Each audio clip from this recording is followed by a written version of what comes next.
আপনি মিসওয়াক করবেন না, তো বিনিময়ে রাসূলুল্লাহ সাল্লাল্লাহু আলাইহি সাল্লামের অনুসরণ কিভাবে হলো? বলেন না কেন? নবীজি সাল্লাল্লাহু আলাইহি সাল্লাম মিসওয়াক করতেন কিনা? বলেন না, বলেন। এটা হুজুরদের সুন্নত না নবীজির সুন্নত? তো আপনি এটা বাদ দিলেন কেন?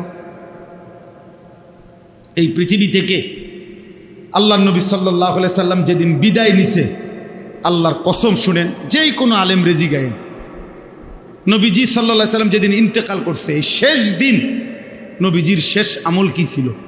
হযরত আয়েশা নবীজির স্ত্রী বর্ণনা করছেন, আখিরি নবীর শেষ আমল ছিল মিসওয়াক। নবী সাল্লাল্লাহু আলাইহি সাল্লাম মিসওয়াক করতে করতে ইন্তেকাল করছে। এটা আপনি করেন না কেন? আপনি দস্তরখান বিছায় খানা খান না কা? আপনি টয়লেট পেপারে ঢিলা কুলুক ব্যবহার করবেন না কেন?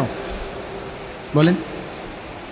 আপনি যে ব্রাশ করতে ভুল হয় না, মিসওয়াক দিয়ে চিনে নেন। আপনি যে ডাইনিং টেবিলে বসতে ভুল হয় না, আপনি দিয়ে দস্তরখান চিনে নেন। কি ব্যাপারটা কি? আপনি দিয়ে সাবান দিয়ে হাত ধুইতে সমস্যা হয় না, টয়লেট পেপার ব্যবহার করতে মনে থাকে না, কারণটা কি? কথা বলেন না। সাবান দিয়ে হাত ধুইতে কইছে তো টেলিভিশনের অ্যাডভার্টাইজে না, আর ঢিলা কুলুক ব্যবহার করতে বলছে তো রাসূলুল্লাহ সাল্লাল্লাহু আলাইহি সাল্লাম। ব্রাশ করতে বলছে লাইফবয় কোম্পানি না, ওষুধ কোম্পানি না মনে করেন, বা ডাক্তারে না। আর মিসওয়াক করতে তো বলছে সরওয়ারে দু আলম নবী সাল্লাল্লাহু আলাইহি সাল্লাম। এটা বাদ দিলেন কেন? ওইটা এত গুরুত্ব দিলেন কেন? বলেন। হাসরের ময়দানে জবাবদিহি করতে হবে না? বলেন না বাবা, বলেন। ছেলে ভাই তোমরা বলো ভাই, নবী সাল্লাল্লাহু আলাইহি সাল্লামের সুপারিশ মানে কি? মামুর বাড়ি? হ্যাঁ, সুপারিশ মানে কি? আপনি কি মনে করছেন আপনার শ্বশুর বাড়ি হাসরের মাঠ যে আপনি যাবেন আর সুপারিশ করবে না? নবী এটা বলছে। একজন লোক বলেন, আপনারা বলেন যে আল্লাহর নবী সাল্লাল্লাহু আলাইহি সাল্লাম এটা বলছে, এই কথার অর্থ এই যে উম্মত তুমি মিথ্যা বলো, চুরি করো, তুমি সুদ খাও, ঘুষ খাও, তুমি বিড়ি খাও, সিগারেট খাও, তুমি গালি দাও, নাচ দেখো, গান দেখো, নাটক দেখো, সিনেমা দেখো, তোমার ছেলে নামাজ না পড়ুক, মেয়ে নামাজ না পড়ুক, এই অবস্থায় কবরে আইসো, হাসরের ময়দানে আইসো, আমি নবী সুপারিশ কইরা তোমারে জান্নাত দিয়ে দেবো। এ কথাই তো নবী বলছে না? কি ইনসাফে বলে তো এটা? তো তাইলে নবী সাল্লাল্লাহু আলাইহি ওয়াসাল্লামের সুপারিশের কোনো নিয়ম কানুন নাই? তা আমরা কি বুঝলাম বলেন? 30 বছর একজন মুসলমান নবী সাল্লাল্লাহু আলাইহি সাল্লামের উম্মত হয়ে সুদ খায় কেমনে? 30 বছর মিথ্যা বলে কেমনে? 60 বছর বয়স এখনো বিড়ি সিগারেট খায় কেমনে? তাহলে ছাড়বেন কোন দিন? 60 বছরও যদি মনে না পড়ে যে বিড়ি সিগারেট খাওয়া গুনাহ, তো বুঝবেন কোন দিন? বলেন না, কোন দিন বুঝবেন? 60 বছর বয়সেও কথা বললে গালি দেন, তো কোন দিন মনে পড়বে আখেরাত?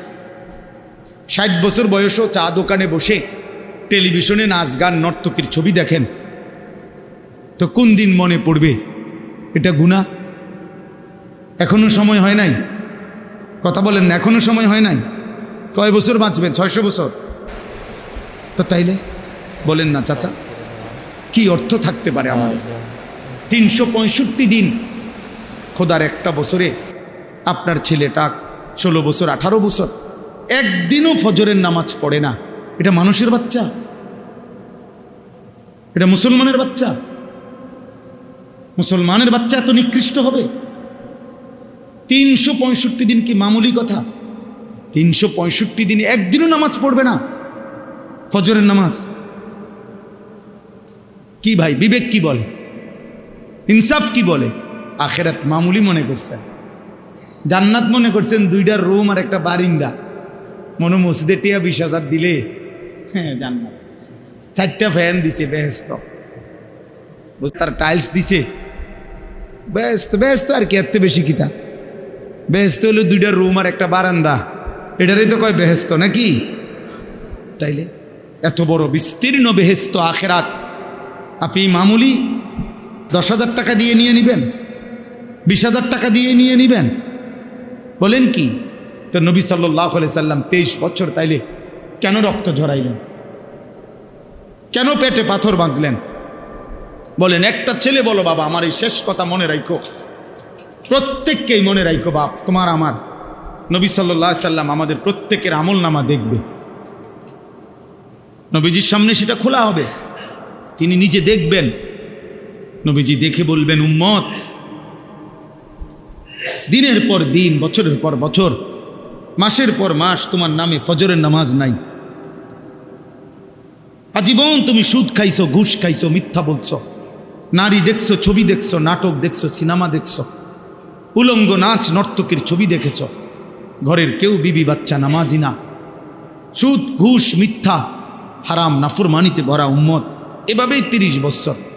খোদার কসম আমরা কিতাবে পড়ছি, আল্লাহ নবী বহু উম্মতের এরকম গুনায় ভরা আমল নামা দেখে নবী চোখের পানি ফেলবেন, নবীজি কাঁদবেন, আর নবী সাল্লাল্লাহু আলাইহি সাল্লাম বলবেন, উম্মত বলো, আমি যে তায়েফের ময়দানে পাথরের আঘাতে সমস্ত দেহ রক্তাক্ত হয়েছি, এই কি তার বিনিময়? হ্যাঁ,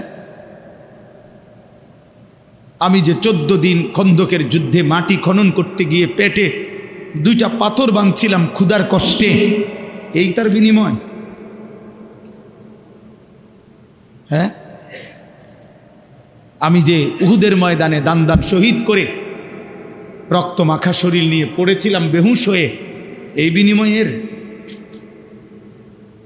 আমার ঘরের চুলায় হাদিসে স্পষ্ট আছে, নবীজির ঘরের চুলায় 3 মাস, কসম আল্লাহর, 3 মাস লাগাতার কোনো রান্না করা খাবার নবীজি খান নাই, চুলায় আগুন জ্বলে নাই। নবী বলবেন, তাহলে উম্মত, 3 মাসের এই ক্ষুধার্ত জীবন বিনিময়ে এই আমল নামা? তুমি আমার এত বড় বেইজ্জতি কেমনে করলা? এত বড় শ্রেষ্ঠ নবীর শ্রেষ্ঠ উম্মত হয়ে আমি এটা আল্লাহর সামনে কেমনে সুপারিশ করবো? এটা কেমনে দেখাবো? সুপারিশ তো বন্ধু আবেদন, সুপারিশ তো আবেদন, সুপারিশ মানে গ্রহণ না। গ্রহণ তো করবে কে? ফায়সালা দেবে কে? সিদ্ধান্ত দেবে কে? নাজাত দেবে কে? মুক্তি দেবে কে? জান্নাত দেবে কে? নবী তো সুপারিশ করবেন, আবেদন করবেন। আবেদন আবেদন করবে না তো? তো সেই সুপারিশটা কেমনে করবে? নবী বলবেন, উম্মত আমি এটা কেমনে দেবো? এই জন্য এত তামসা মনে করেন না।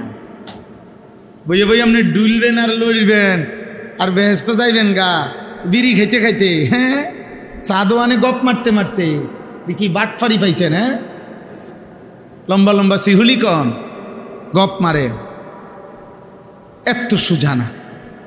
দুনিয়া চলবে, আখেরাত চলবে না। আখেরাত চলবে না দোস্ত, আখেরাত মামুলি না। আখেরাত যদি মিথ্যা হতো তো 1450 বছরে কোনো না কোনো গবেষণায় মিথ্যা প্রমাণিত হয়েই যেত, কিন্তু কারো গবেষণায় মিথ্যা প্রমাণিত হয়েছে তো কাজে হবেও না, মিথ্যা প্রমাণিত হবে না। আখেরাত সত্য, আখেরাত সত্য, কোরআন সত্য, আমার নবী সাল্লাল্লাহু আলাইহি সাল্লামের 23 বছরের চোখের পানি সত্য। নবীজি বলছেন, বহু উম্মতকে আমি তাড়িয়ে দেব। হাসরের ময়দানে নবীজি ডাক বলবেন, সোহকান সোহ লিমান গায়্যারা বাদি, যা বেঈমান সর, দূর হ, দূর হ। কাজে আপনি আমার জন্য দোয়া করেন, আমি আপনার জন্য দোয়া। চলেন মিলেমিশে সবাই আল্লাহকে রাজি করি, রাসূলুল্লাহ সাল্লাল্লাহু আলাইহি সাল্লামের সুন্নাতের উপরে জীবন চলি। এই নাফরমানি আর করব না। এরপরে উনি এই হুজুর ইমাম শুবা ওনার দরবারে গিয়ে তওবা করে আবার নতুন করে হাদিস শেখা শুরু করছে।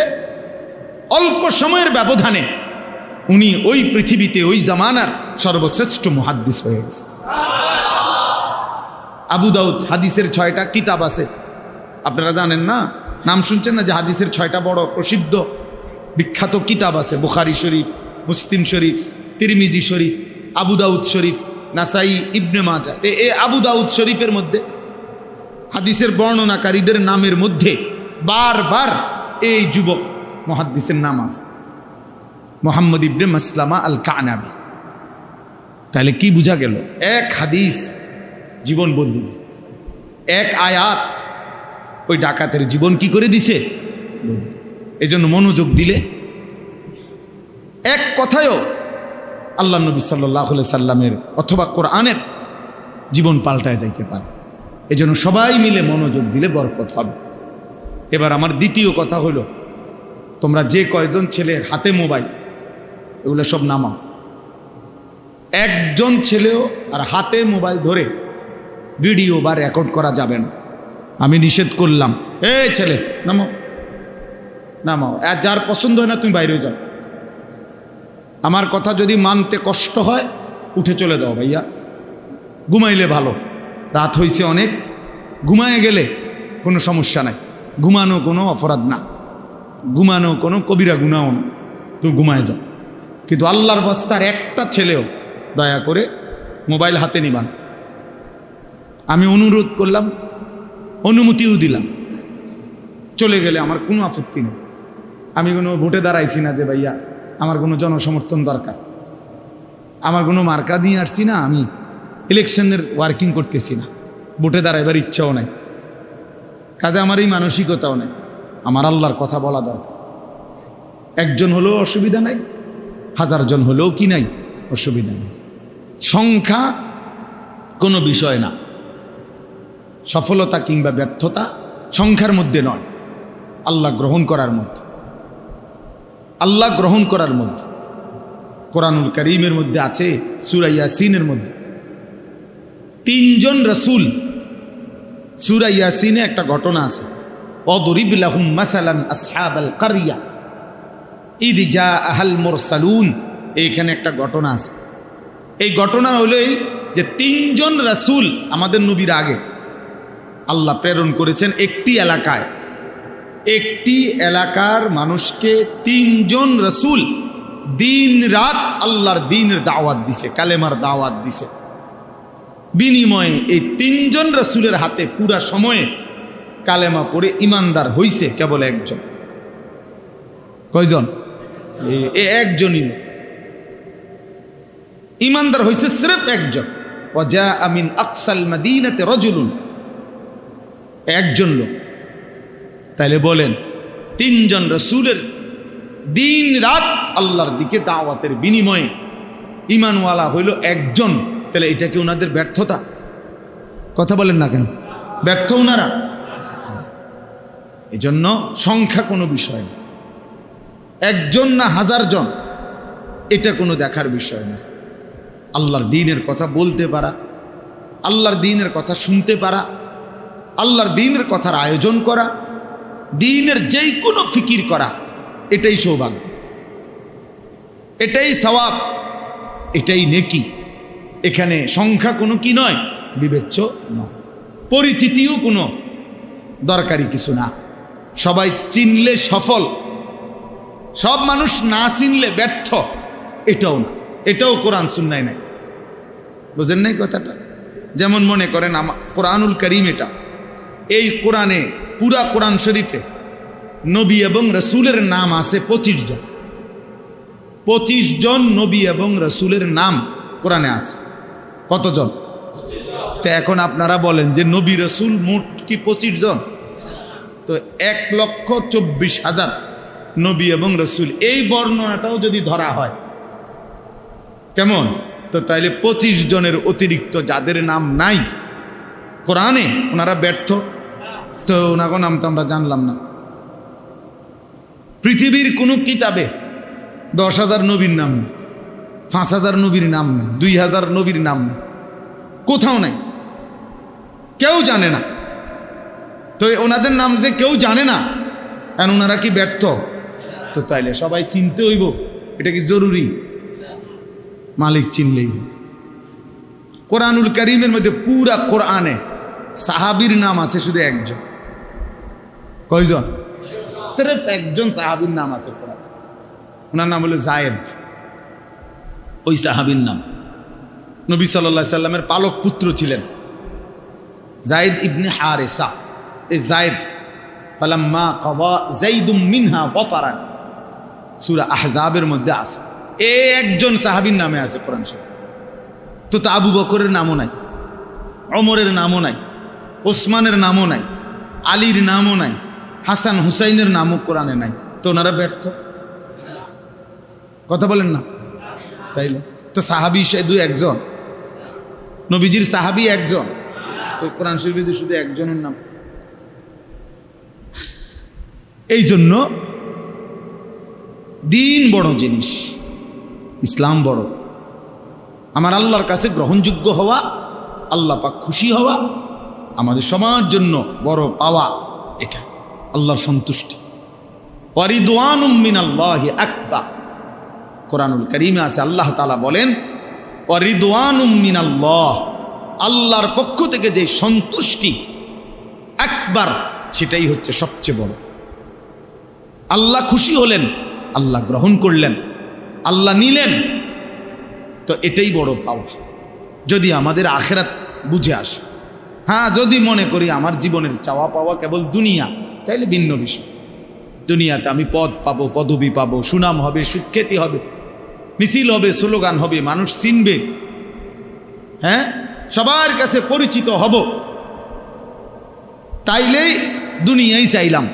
কিন্তু আল্লাহকে যদি কেউ চায়, আখিরাতকে কেউ যদি চায়, নবী সাল্লাল্লাহু আলাইহি সাল্লামকে কেউ যদি চায়, তাহলে খোদার কসম তাকে আখিরাতের জন্যই অপেক্ষা করতে হবে। কোরআন শরীফে আছে নবীজি সাল্লাল্লাহু আলাইহি সাল্লামের বিবিদেরকে আল্লাহ তাআলা বলছে, নবীর স্ত্রীদেরকে একটা প্রসঙ্গে আল্লাহ তাআলা বলছে সরাসরি, ওয়া ইন কুনতুন্না তুরিদিনাল্লাহ ওয়া রাসূলাহু ওয়াদ দারাল আখিরা। আল্লাহ বলছে, হে নবীর বিবিরা, তোমরা যদি আল্লাহকে পেতে চাও, রসুলকে পেতে চাও, তোমরা যদি আখিরাতের ঘর জান্নাত পেতে চাও, তো ফাইন্নাল্লাহা আ'আদ্দা লিল মুহসিনাতি মিনকুন্না আজরান আযীমা। তাহলে আল্লাহ সমস্ত নেককার নারীদের জন্যই আখিরাতেই সর্বোত্তম বিনিময় জান্নাত প্রস্তুত করে রেখেছেন। আখিরাত থেকে নিতে হবে, আখিরাত থেকে নিতে হবে, আখিরাত থেকে নিতে হবে। হযরত ওমর রাদিয়াল্লাহু তাআলা আনহু, আমরা সবাই নাম জানি কিনা? আজ-জুহাদু মিআতুন, একটা আরবি কিতাব আছে, ওই কিতাবে আমি পড়ছি। হযরত ওমর রাদিয়াল্লাহু তাআলা আনহু একদিন নবীজি সাল্লাল্লাহু আলাইহি ওয়াসাল্লামের ঘরে, হুজরায়, কামরায় গেলেন নবীজির সাথে সাক্ষাতের জন্য। ঘরের মধ্যে যাইতে পারতেন ওমর, কেন? নবী সাল্লাল্লাহু আলাইহি সাল্লামের একজন স্ত্রী ছিল, ওমরের মেয়ে হাফসা রাদিয়াল্লাহু তাআলা আনহা। তো উনি ওমরের মেয়ে, এই হিসাবে ওই মেয়ের মাধ্যমে তিনি কথা বলে ঘরে যাইতে পারতেন, মানে হুজরার ভিতরেও কি করতেন, যাইতে পারতেন, যেহেতু নবীজির স্ত্রী ওনার মেয়ে। তো ওমর রাদিয়াল্লাহু তাআলা আনহু গেলেন নবীজির কামরায়, গিয়া দেখছেন আল্লাহ নবী সাল্লাল্লাহু আলাইহি ওয়াসাল্লাম শুয়ে আছেন। হযরত ওমর তাকাইলেন, এই নবীজির ঘরটায়, কামরাটায় চারটা জিনিস শুধু দেখছে তখন। এক নাম্বার, একটা চাটাই, আমরা চাটাই তো বুঝেন না, হোগলা চাটাই, তো ওইখানে স্পষ্ট আছে হাদিসে। ওমর রাদিয়াল্লাহু তাআলা দেখলেন যে চাটাইয়ের উপরে কোনো বিছানার চাদর বা কিছুই নাই, শুধু চাটাইয়ের উপরে নবীজির শোয়া। ওয়াকাদ আসসারা আলা জামবিহি, চাটাইয়ের দাগ, নবীজির পবিত্র দেহ মুবারকের মধ্যে দাগ দাগ লাগে গেছে। এলো এক।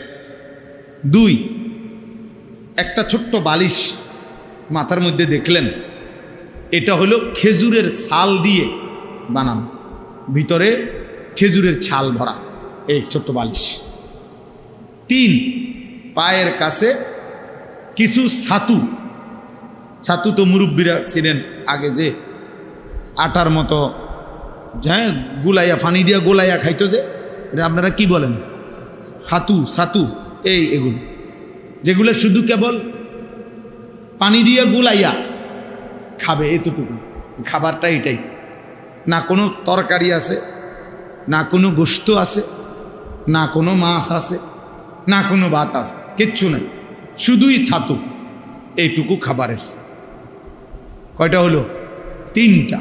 চার নাম্বার হলো মাথার উপরে দেখছেন একটা চামড়া, একটা শুকানো চামড়া ঝুলানো, কোনো একটা বকরির চামড়া, কেন সেটা?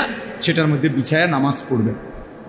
এই চারটা জিনিস, একটা চাটাই, একটা খেজুরের ছাল ভর্তি বালিশ, কিছু ছাতু যা পানি দিয়ে মিশিয়ে খাবেন, আর একটা চামড়া ঝুলানো, যেটা দিয়ে নামাজ পড়েন মুসল্লার মতো।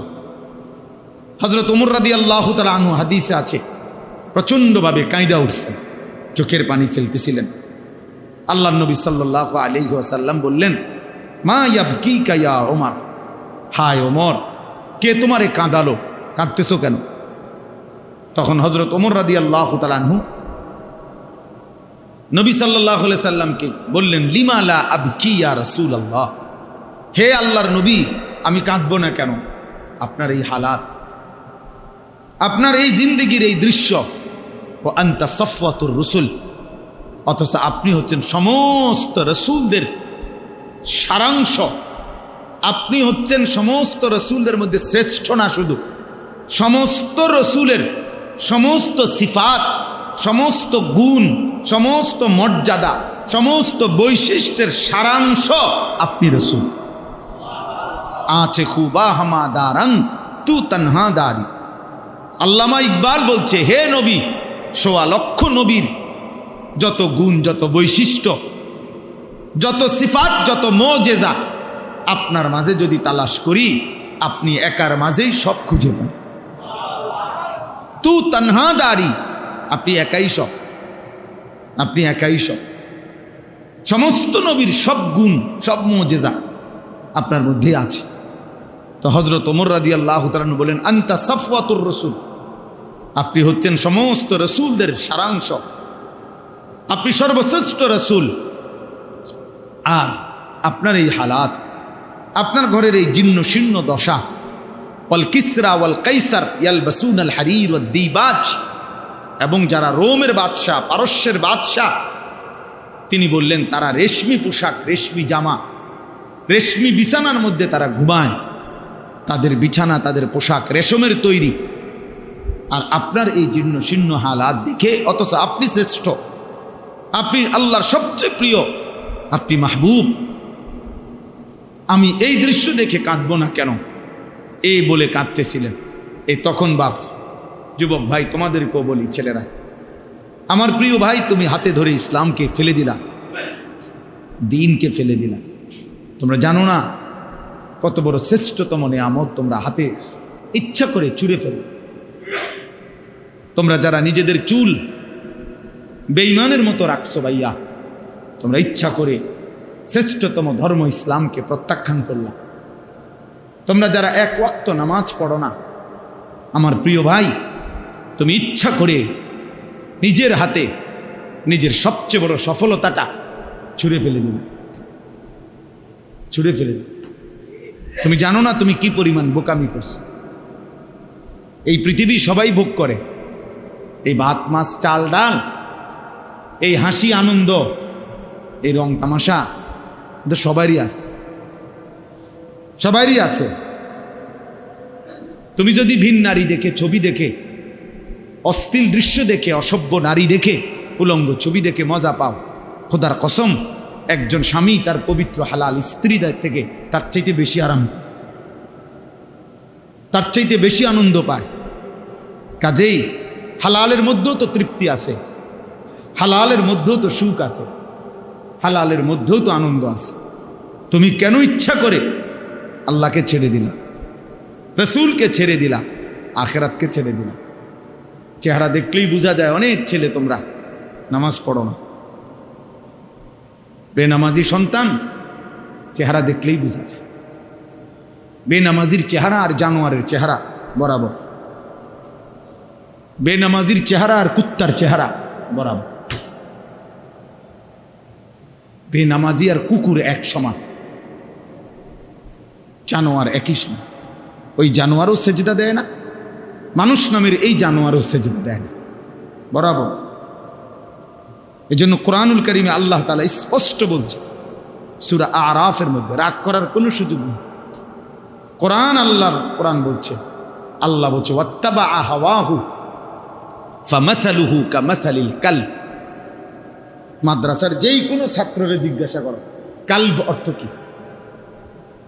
কোরআনে আল্লাহ বলছে, যে মনের ইচ্ছা মতো চলে, আল্লাহর হুকুম রাসূলের হুকুমের তোয়াক্কা করে না, খোদার কসম আল্লাহ বলছে ফামাসালুহু, তার দৃষ্টান্ত কামাসালিল কাল, কুত্তার মতো। বলেন কালব অর্থ কি? কুকুর কি না বলেন না? হ্যাঁ। এই জন্য প্রিয় নওজোয়ান, নিজের পরিচয় মিলায়েন, নিজের পরিচয় নিজে মিলায়েন। কত সেলফি তো উঠাও, বেনামাজি তোমরা যারা, তোমরা কুত্তার লগেও একটা সেলফি উঠাইও, একটা ছবি কুত্তার লগে উঠাইয়া একসাথে দিও, যে দেখেন পৃথিবীবাসী আমরা দুই জানোয়ারকে কেমন লাগে। পৃথিবীবাসী কমেন্টস করে জানাবে দুই জানোয়ারকে একই রকম লাগে। দুই ঠ্যাংওয়ালা এই জানোয়ারও সেজদা দেয় না, চার ঠ্যাংওয়ালা ওই জানোয়ারও সেজদা দেয়। হ্যাঁ, কাকে ছেড়ে দিলা? কাকে ধরলা? কাকে ধরল?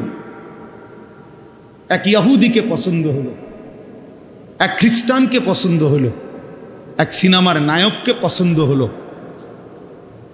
এক ফুটবলের খেলোয়াড়কে পছন্দ হলো, এক ক্রিকেটের খেলোয়াড়কে পছন্দ হলো, এক সর্বশ্রেষ্ঠ রসূলকে পছন্দ হলো। ওফো, এর চাইতে বড় লানত, এর চাইতে বড় অভিশাপ বেটা তোর জীবনে আর কিচ্ছু হইতে পারে না। তোর ওই জিন্দিগি ব্যর্থ জিন্দিগি বেটা, তোর ওই জীবন অভিশাপ বেটা, লানত তোর জীবনের উপরে বেটা, লানত তোর জিন্দিগির উপরে। যেন যেই ছেলে নামাজ পড়ো না, তোর উপরে আল্লাহর লানত, লানত তোর উপরে বেটা, খোদার লানত তোর উপরে। কেন সেজদা দিবি না? নাফরমান, তোর মালিক তোরে বানায় নাই, তোর মালিক তোরে খাওয়ায় না, তোর মালিক তোরে পড়ায় না, তো সেজদা দিবি না কেন? বেঈমান মানুষ না কুত্তা? বলো নিজেরে বেটা। কোরআনুল কারীমের মধ্যে আছে, ওই ইমানদার বলছে ওমা লিয়া লা আ'বুদুল্লাযী ফাতারানি, সূরা ইয়াসিনে আছে না? ওই ইমানদার ব্যক্তি বলছে আমি আল্লাহর ইবাদত কেন করব না, যিনি আমাকে সৃষ্টি করেছেন। পুরা জাতি জিজ্ঞাসা করেছে আমাদের সমস্ত লোক এর বিপরীতে, তুমি কেন ঈমান আনলা আল্লাহর প্রতি, তুমি কেন আল্লাহকে সেজদা করো? তো কোরআন শরীফে আছে সূরা ইয়াসিনে, ওই ঈমানদার ব্যক্তি একজন, পুরা জাতি তখন মুশরিক, তখন সে একাই বলছে ওমা লিয়া লা আ'বুদুল্লাযী ফাতারানি, হে আমার জাতি, যিনি আমাকে সৃষ্টি করেছেন আমি তার ইবাদত কেন করব না, তাকে সেজদা দেব না কেন, তার গোলামি করব না কেন? কি কারণ থাকতে পারে? ওই আল্লাহকে কেন সেজদা দেব না? ওয়া ইলাইহি তুরজাউন। বাহ, ওই ইমানদার বলছে শুধু সৃষ্টি করেছেন এমন না, বলেছেন হে আমার জাতি শুনো, সকলকেই তো আমাদের সেই আল্লাহর কাছেই ফিরে যেতে হবে। তা একে তো তিনি সৃষ্টি করেও যদি ছেড়ে দিতেন, তাইলে তো একটা কথা ছিল যে বানাইয়া ছেড়ে দিছে, আর খবরও নাই, আর নিতও না। আমার মতে আমি খাইয়া টাইয়া পেশাব পায়খানা করে একসময় মইরা সিত্তিয়া কি করে গেলাম, মাটির সাথে মিশে গেলাম, হারায়ে গেলাম, হাড্ডি মাংস গোশত রক্ত সব শেষ। এটা তো কাফেরের কথা, ঠিক কিনা বলেন না কেন? কিন্তু আমরা মুমিন, আমরা বিশ্বাস করি কিনা যে আমাদেরকে আল্লাহর কাছে ফিরতে হবে? বলো না ভাইয়া, ছেলে তোমরা বলো ভাই, তো সেজদা দাও না কেন? নামাজ পড়ো না কেন? আমি দাঁড় করাই বেনামাজি, এখন দাঁড় করাই, আরে অসভ্য এখন দাঁড় করাই, তোরে দেখলেই তো চিনা যায় বেটা, মানুষ না জানোয়ার, এটা তো দেখলেই চিনা যায়। মুসলমান না বেঈমানের পছন্দসই, চুল দেখলেই তো বোঝা যায় বেটা যে আল্লাহকে পছন্দ করো না বেঈমানকে পছন্দ করো, তো চুল দেখলেই চিনা যায় বেটা। আহা, দুর্ভাগ্য তোমাদের, দুর্ভাগ্য, মালিকই চিনলাম। ওই বাপও বদনসিব যে বাপ তার সন্তানকে আল্লাহ চিনাইতে পারল না। দুর্ভাগা ওই বাপ, দুর্ভাগা না চাচা? ওই বাপও দুর্ভাগা যে বাপ তার সন্তানকে আখিরাত চিনাইতে পারল না, আল্লাহ চিনাইতে পারল না, রসুল চিনাইতে পারল। কি পরিমাণ সুন্দর ছিলেন নবী সাল্লাল্লাহু আলাইহি সাল্লাম, কি পরিমাণ সুন্দর ছিলেন। এক সাহাবীকে জিজ্ঞাসা করছে, হে সাহাবী আপনি বলেন নবী কেমন ছিলেন? তিনি বলছেন ওয়াসিমুল ওয়াজ, তিনি এমন ছিলেন যাকে একবার দেখলে আবার দেখতে মন চায়, দ্বিতীয়বার দেখলে প্রথমবারের চাইতে আরো সুন্দর মনে হয়। যত তারে দেখি ততই নতুন নতুন সুন্দর লাগে, এমন যিনি তিনি আমার রাসূল সাল্লাল্লাহু আলাইহি ওয়াসাল্লাম। আরেক সাহাবীকে বলছেন, আপনি বলেন নবী দেখতে কেমন ছিলেন? ওই সাহাবী বলছেন কাসিমুল ওয়াজ, অর্থ হইল তিনি ছিলেন এমন যার প্রত্যেকটি অঙ্গ আলাদা আলাদা দেখলে মনে হতো সর্বশ্রেষ্ঠ সুন্দর, সারা অঙ্গ একসাথে দেখলেও মনে হইতো সর্বশ্রেষ্ঠ সুন্দর। তার চোখও আলাদা সুন্দর, কানও আলাদা সুন্দর, তার হাতও আলাদা সুন্দর, তার পুরা দেহও আলাদা সুন্দর। এক মানুষে দেখবেন যত সুন্দর মানুষই হোক, যত সুন্দরী নারী হোক, কারো হয়তো চেহারা খুব সুন্দর কিন্তু আঙ্গুল ছোট বড়।